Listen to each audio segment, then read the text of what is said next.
What's going on? Today I'm here with Baja Christian Ministries, and as you see behind us, we have a big house being built by this awesome team. Today with me, I'd like to introduce you to Gregg Tipton with Athletes Chasing Greatness, and today I'm going to ask him a little bit about his time with BCM, who he is as a person, as a minister, and basically inspire anyone listening to build a house, be part of serving the community, and bringing people closer to Jesus. So Gregg Tipton, thank you for being here. You know what? Thank you for the invitation. This is a joy to be here. This is my 21st trip to Baja. I remember it was back 20 years ago, 2005. Our church in Nashville, Tennessee, was connected with the Newsboys and Peter Furler and Wes Campbell. And Wes was saying that the Newsboys were wanting to branch out in their mission arm of Global Tribe to do a mission trip. I had just moved to Nashville. I was leading a short-term missions arm. And he said, let's go to Mexico together. Let's go to Mexico together. I'll bring 50 and you bring 50. I said, okay, let's do it. And so I brought 47 and he brought 1. But that's where I met Bob Sanders. That's where I met BCM. And from my first trip, I knew that I wanted to take students and young people here to Baja on missions. The harvest is plentiful. The opportunities are there. The program that BCM does is just phenomenal, of building houses, building lives, the Purple Book, ministering in the streets. How did you hear about BCM the first time? Well, I heard from Peter Furler, who was connected with Bob, who they've been doing the Purple Book. Peter introduced Bob to the Purple Book and things like that. And when Wes said, let's go do it together, I said, okay, let's go. And so that was then, again, from that trip, then every summer and every year, I would just bring students and bring a team. One of my favorite trips, I think it was the second trip that we did, I brought 147. Wow. I think it's been the biggest trip, the biggest team that BCM's ever hosted. We built a triple church, we built a house for the pastor, we built a compound for the school, and it was unbelievable of just the synergy and the excitement, ministering in the streets, and it's been a joy to be a part of BCM, and I come back every year. In fact, we were one of the few teams that came during COVID. Wow. We brought a team, we said it doesn't matter, why would we stop going with the gospel? And I've led mission trips all over the world, but what BCM does here, what's so beautiful is that it's a plug and a play. They're here, the facility, you know, they have the building team and the evangelism team, and so we can just come alongside them and be a part of what God is doing here in Mexico. So that's why I do it, and that's why I keep coming back. So you come from Tennessee? I live in Nashville, Tennessee now, yes. So you guys take a plane here and then you get a bus from California? So what we do is, what I love about the simplicity of Baja is it's cost effective, it's convenient, it's safe, and so we fly into San Diego. So we have people from all over the United States, really, and even foreigner, they come and we fly into San Diego, we charter a bus, we cross the border, we stay in Rosarito, right on the beach, we cater all of our food, and then we drive inland wherever BCM, they vet all the needy families, and so they do all the work, and we just get to reap the benefit of being a part of the Great Commission. So how do you get all these students? How are you able to bring 50, 100, so many students? Well, I was a part of a worldwide movement, and so we had churches all over the world, and so we would rally college. I was working on, we had chapters at 100 universities in the United States. So we would rally them and be a part. Now with what I do with Athletes Chasing Greatness, I'm on sports teams and communities, and it's through relationships, and you talk about it, and when one person comes and they get excited, then what happens is that then they get other people excited. One of my unwritten rules of leading trips is that, you know, you cannot come back on a trip with me unless you bring a friend. Because if it really changed your life, why would you keep it to yourself? And so that's what's happening as you're going. There's a dad and a son, and his dad, Brian Church, who came on this trip. He came with me 5 years ago. He brought his son, he brought his dad, and it impacted him so much he's come back every year. In fact, this team that we're here now, we have 10 dads, 23 of us in total, dads and their sons. And so it's whether you're father and son, mother and daughter, you've got college kids, you've got high school kids, you've got co-workers. Baja is the place to go, and BCM makes it so easy for us. So that's why I love what they're doing. That's amazing. So tell me a story about one of your favorite visits here. I'm sure you've loved all of them, but is there any significant stories? You know, it's really interesting as you ask that question, because people ask me all the time, what's your favorite mission trip? What's your favorite place you go? And my answer is always the last one I just did. Because it's fresh, it's real.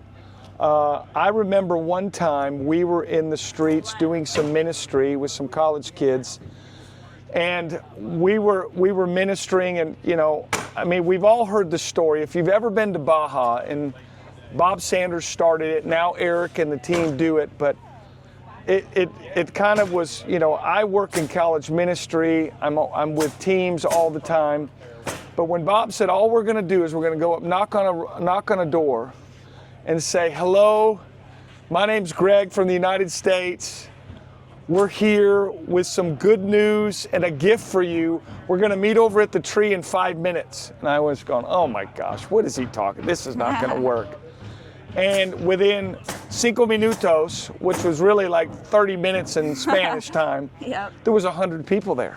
Wow. Where we got to tell our story. And one of the things that we do on our teams, we train people to do what's called the 2-minute miracle, which is your testimony in 2 minutes before Christ, how Jesus changed your life, and what is the gospel continually doing in your life. And so we then go out in the streets and we have people share their story, and then we do a gospel presentation. And then we pray for people and give them a purple book. As you know, the model that BCM has created, it's just rinse and repeat. It's the same, it works. And so we've added some other things with students telling their story and these kind of things. But I remember one time, it was probably 10 years ago, we were sharing in the streets, and some of the guys were knocking on doors and inviting people and then praying for them. And there was a team that I had from Texas. They were at Midland, Texas, and there was a young man named Tyler, and he was a college student, and he was there, and they ran across a man as they were going to the house that he couldn't come to the presentation because he couldn't walk. He was lame, he couldn't walk. And they were praying for him and believing.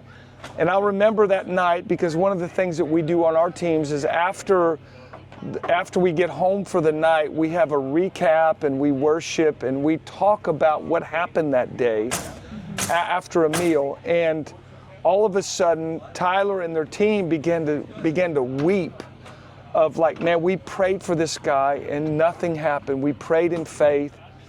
And he said, can we go back tomorrow?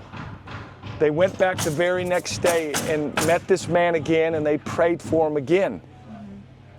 And we were building a church for the trip that we did. We were building a church that thing, and it was in a very difficult area, a lot of dirt roads and very steep. And they invited him again, and they prayed for him again, and nothing happened. Saturday came along, and we invited him out to the fiesta, where his family helped him get to the fiesta, where he showed up, where we had games for kids and feeding the neighborhood. And we prayed for him again, and again, in the natural, nothing happened. And to see the faith of these kids and their, of putting the gospel into action, Jesus, as he said, he was going about in the cities, he was teaching, he was proclaiming, and he was healing. He was doing all these things, and as he is, so are we. So we were going, and we were telling our stories, we were preaching the gospel, we were believing for miracles. Sunday morning comes along, the last day, the church is built and we're dedicating the church, and all of a sudden this gentleman who could not walk, he came with these broken crutches trying to get there, and he couldn't get up to the hill. And all of a sudden our team went down and picked him up and carried him up into the church. And as we were giving testimonies, I could still see it, and I get chills even today. As we were worshiping God, this man took his crutches and threw them down and started running around the church. Oh my God. So as we began to see, is the book of Acts still relevant for today, or has Jesus stopped doing miracles? No, he was going, he was teaching, he was proclaiming, and he was healing. And that miracle set the course of young men's lives. So as we were leaving that day, we were weeping and we were worshiping. And this gentleman who had these broken down crutches, I could still see them, the metal ones with the harp, he gave it to Tyler. Tyler took that home and he carried it on the plane ride home. And everyone who asked him, what is this for? He basically was telling them the story of what God was doing here in Mexico. Oh my God. My phone just went off at 9:38. 9:38 is Matthew 9:38. Wow. The harvest is plentiful, the workers are few. Pray the Lord of the harvest, the Lord, that he would send out workers. Yeah. Send out is from the Greek word ekbalo, which means to send out with force and power. So that's like one of my life missions and verses, and it just so happened to go off as we're here in Baja at the street. And so that story, when Tyler got home, he hung that on his wall always to remember of what God did in Mexico. So you know what? That's one of dozens of stories that happened right here in Baja, Mexico. Oh my gosh, that's amazing. So you are doing this you're catapulting this revival for college students. My question for you is, how do you stay encouraged in the faith? I feel like it's easier to be in the mission field where you can only depend on God, so you can stay encouraged, you can stay just believing that the harvest is plentiful. But when you go back to America, it feels a little bit more discouraging from my experience. Sure. How do you stay so on fire for God, helping young people come to know Jesus, come to serve in the missions? How do you stay so on fire for Jesus? Well, I think that what to me missions are, I remember going on my first trip I was invited on my first trip in 1995 to Manila, Philippines. And I brought 13 college students, and I saw things I'd only read about, and miracles, and I just made a commitment. I said, Lord, I'm going to go to the nations and take people with me. And this trip right now is my 74th trip. Whoa. 17 nations, 7-year-olds to 78-year-olds. The harvest is plentiful. So you say, how do you stay encouraged? I believe missions. I believe short-term missions. I believe taking a step of faith like this wherever you're at helps give you a burden for your own neighborhood, for your own campus, because you're reminded, see, no one can take away what Jesus is doing and does in your life on a mission trip, even in life. So it's just a way to remind us and to stir us to reminder. And so the same challenges that are here in the hearts of these young people here in Baja are the same challenges. We've just got to come up with solutions to engage them. And I think that short-term missions, it's one of the best discipleship tools that I've used in 40 years of ministry. It's getting people outside their comfort zone. They got to raise some money. They got to get cross-culturally. They got to deal with a culture they're not used to. They see things that is outside their own bubble of where they live, and something happens in their heart when they do that. And so as much as I love doing missions for the people we serve, selfishly I do it for the people who go, because that's what happened to me. Yeah. So tell me about Athletes Chasing Greatness for people in America, how they can be involved, what it is that you do. Well, you know what? I was a good old religious kid in high school. I played all 3 sports. I sat the bench. I never played. I grew up in Southern California, but I ended up playing in high school my senior year. Was not recruited. Went to junior college, and then I was fortunate enough to do fairly well, and I got a scholarship to the University of Hawaii to play football. So what happened was that my quarterback coach was involved in FCA and this, and so I was going to all these little chapters, and I was going to church and this, but I was a hypocrite, saying one thing and living another way. And all of a sudden, my senior year, as I was getting ready for the draft, someone came on my college campus and preached the gospel to me. He talked about Jesus being Lord. He talked about that if you don't go all in, and the salvation is a free gift, but it costs you everything. And you know what? I got born again. I prayed that prayer, that dangerous prayer. Lord, I don't know how I'm going to change, but I pray that you can change me today. And he changed my life. And so as a college athlete, that's where Jesus encountered me. It was with every head up, every eye looking around. Because if you can't stand for Jesus in here, you'll never stand out there. And I went all in. And then I began to get discipled and began to read the Word every day and stir up my faith and what God was doing in me. And after my football career, I decided, man, what greater thing can I do than go on college campuses and tell my story, just like someone did for me. And so that's where it was. So Athletes Chasing Greatness, our mission, our vision, our challenge. There's 540,000 college athletes in America. Wow.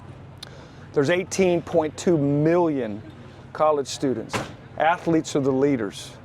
If we change the campus, we'll change the world. If we reach the leaders, we'll reach the campus. And so Athletes Chasing Greatness, our mission is very simple: to boldly challenge college athletes to passionately chase Jesus. Athletes chasing Jesus. Because why? Because God is great. We're made in His image, and we're called to greatness. So we've got to go after it, and we've got to chase after greatness. So that's the gist of what we do.